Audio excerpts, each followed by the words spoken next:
Matatias ou Matias e seus filhos matam os que o rei Antíoco enviou para obrigá-los a fazer sacrifícios abomináveis e retiram-se para o deserto. Muitos o seguem e um grande número deles é sufocado nas cavernas por não querer se defender em dia de sábado.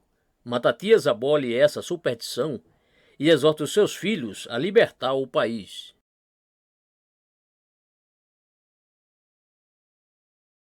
Naquele mesmo tempo, numa aldeia da Judéia chamada Modim, havia um sacerdote da descendência de Joaribe, nascido em Jerusalém, que se chamava Matatias, filho de João, filho de Simão, filho de Asmoneu. Matatias tinha 5 filhos: João, cognominado Gades; Simão, cognominado Matés; Judas, cognominado Macabeu; Eleazar, cognominado Aurã; Jonatas, cognominado Afo. Esse virtuoso e nobre judeu queixava-se frequentemente a seus filhos do estado deplorável em que a nação se encontrava, da ruína de Jerusalém, da desolação do templo e de tantos outros males que a afligiam. E acrescentava que lhes seria muito melhor morrer pela defesa das leis e da religião de seus pais que viver sem honra em meio a tantos sofrimentos. Quando os enviados do rei chegaram àquela aldeia para obrigar os judeus a executar as suas ordens, dirigiram-se primeiramente a Matias, por ser o principal, a fim de forçá-lo a oferecer os abomináveis sacrifícios, pois não duvidavam que os outros lhe seguiriam o exemplo. Disseram-lhe que o rei demonstraria a todos, por meio de recompensas, a gratidão de que lhe seria devedor. Ele respondeu que, mesmo que todas as outras nações obedecessem pelo medo a tão injuriosa determinação, nem ele nem seus filhos abandonariam jamais a religião de seus antepassados. Como um judeu se encaminhasse para sacrificar segundo a intenção do rei, Matatias e os filhos, inflamados pelo justo zelo, lançaram-se sobre ele de espada em punho, e não somente o mataram, como também a esse oficial, de nome Apeles, e aos soldados que ele tinha levado para obrigar o povo a cometer tão grande impiedade. Matatias derrubou depois o altar e exclamou: "Se há ainda alguém aqui que ame a nossa religião e o serviço de Deus, que me siga." Em seguida, deixando todos os seus bens, partiu com os filhos para o deserto. Todos os outros habitantes seguiram-no com as suas mulheres e filhos e refugiaram-se nas cavernas. Imediatamente os que comandavam as tropas do rei souberam o que se havia passado. Reuniram então uma parte da guarnição da fortaleza de Jerusalém e os perseguiram. Quando os alcançaram, procuraram convencê-los a se arrepender do que haviam feito e seguir um conselho melhor, a fim de não terem de induzi-los pela força.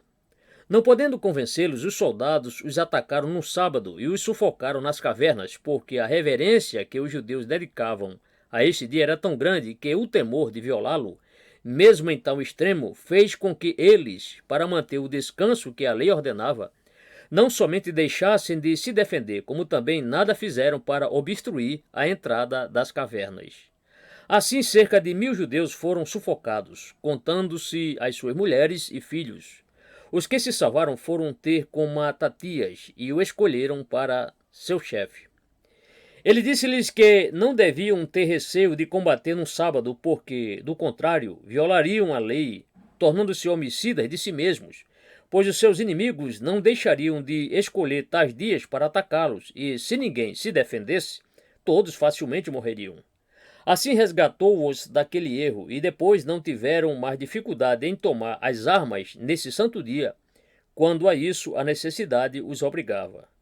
O generoso chefe em pouco tempo reuniu uma tropa considerável e aqueles aos quais o temor obrigara a se refugiar nas nações vizinhas vieram unir-se a ele. Então, derrubou os altares consagrados aos falsos deuses, não poupando dos que lhe caíram nas mãos ninguém que tivesse deixado conduzir à idolatria.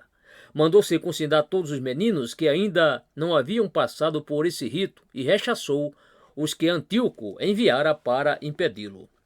Depois que esse grande homem governou o povo durante 1 ano, caiu doente e, vendo-se prestes a morrer, mandou chamar os filhos e disse-lhes: "Meus filhos, eis-me chegada a última hora, que é inevitável a todos os homens.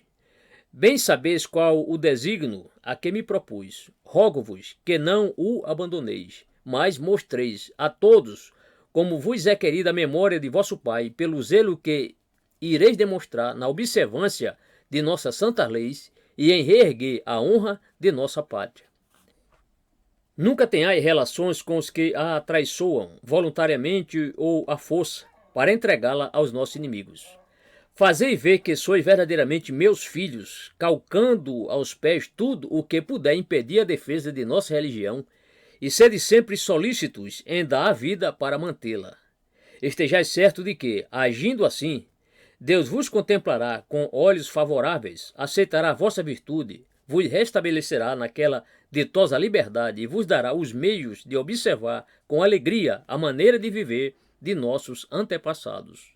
Nossos corpos estão sujeitos à morte, porém a memória de nossas boas obras nos torna, de algum modo, imortais. Concebei então, meus filhos, um tão grande amor pela verdadeira e sólida glória e não tenhais receio em expor a vossa vida para conquistá-la.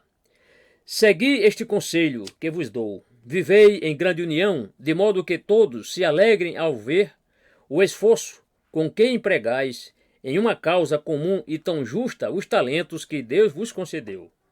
Assim como Simão é muito sensato, sou de opinião que sigais sempre o seu conselho, como se fosse o vosso pai.